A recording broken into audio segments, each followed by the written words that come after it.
When it comes to this book, everything that I had seen was positive. So, of course, it was when I decided to film a video that I finally found a differing opinion pop up on my For You page. Now, when it comes to Book Talk Drama, it is very much an opinion based, and I'm going to be playing Andy Cohen in this. After reading the book, after listening to both sides, I can understand the points being raised about this fantasy fiction series. Children of Blood and Bone is the first book in a trilogy that is recently getting the adaptation treatment. While this does take place on the African continent and includes landmarks that might be recognizable to some, like Lagos, this Nigerian novel is heavy on the fiction and fantasy side.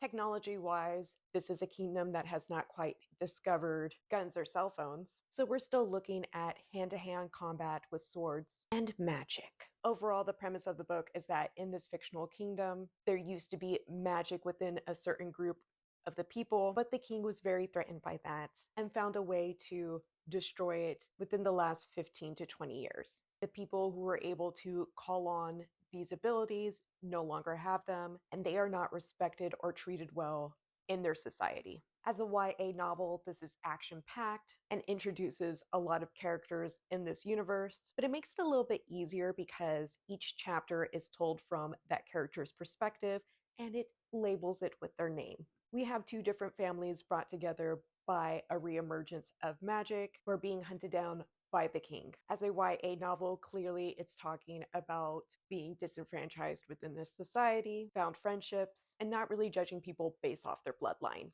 So, on to the controversy and why I don't think it's that big of a deal for this series. Since this is heavy on the fantasy side, it is refreshing, I'm sure, to American readers who are looking for diversity when it comes to the characters they're consuming. And as someone who's read a more adult version that includes dragons, I'm talking about Game of Thrones, as much as I enjoy the series, I do find it to be way more problematic than what's presented in this.